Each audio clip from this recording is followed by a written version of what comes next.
Section 2.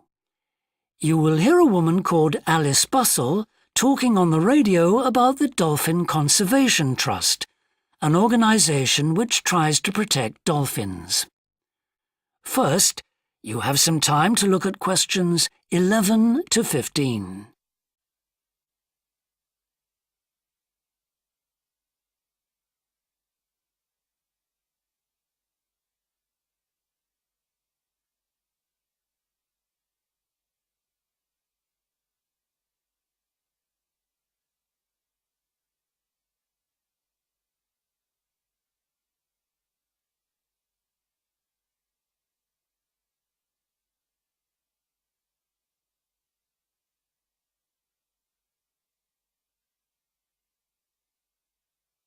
Now listen carefully and answer questions 11 to 15.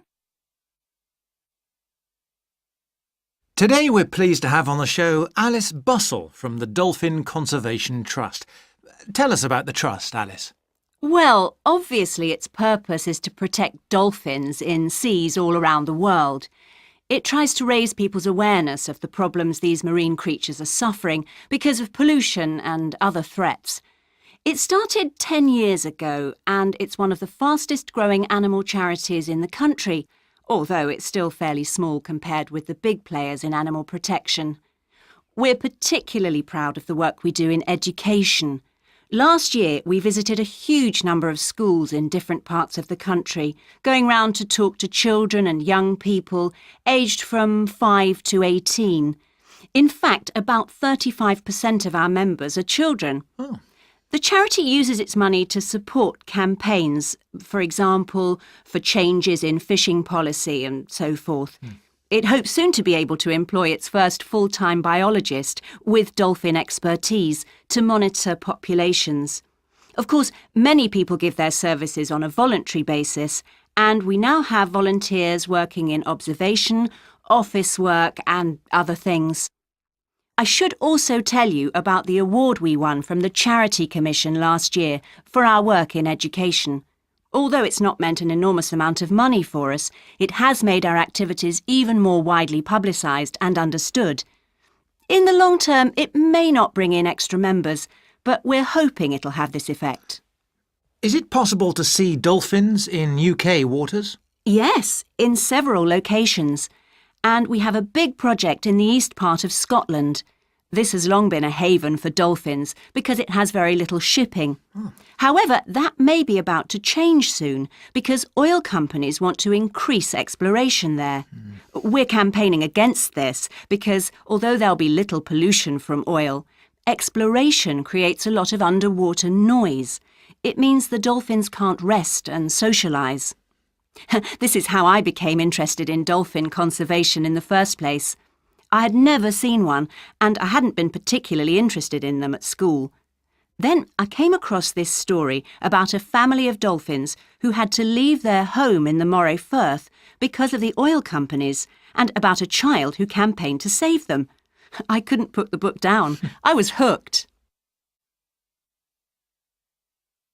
Before you hear the rest of the talk, you have some time to look at questions 16 to 20.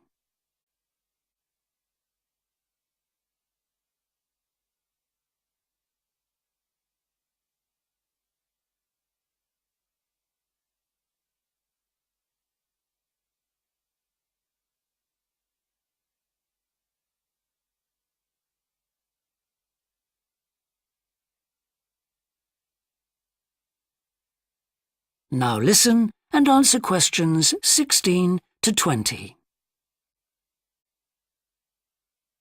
I'm sure our listeners will want to find out what they can do to help. You mentioned the Adopt a Dolphin scheme. Can you tell us about that? Of course. People can choose one of our dolphins to sponsor. They receive a picture of it and news updates. I'd like to tell you about 4 which are currently being adopted by our members: Moondancer, Echo, Kiwi and Samson.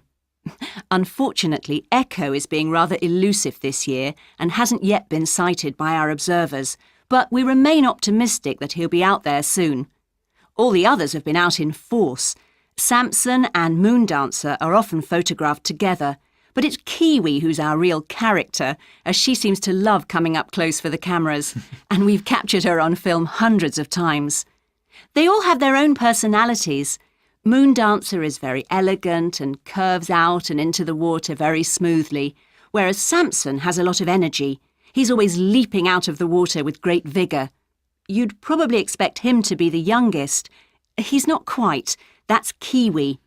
But Samson's the latest of our dolphins to be chosen for the scheme. Kiwi makes a lot of noise, so we can often pick her out straight away. Echo and Moon Dancer are noisy too, but Moon Dancer's easy to find because she has a particularly large fin on her back, which makes her easy to identify. So, yes, they're all very different. Well, they sound a fascinating group. And how would you go about... That is the end of section 2.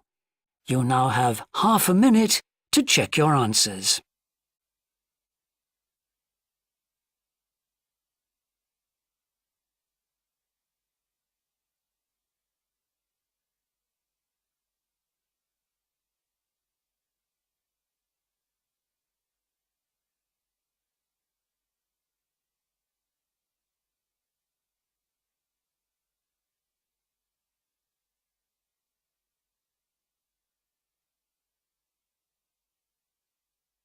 Now turn to section 3.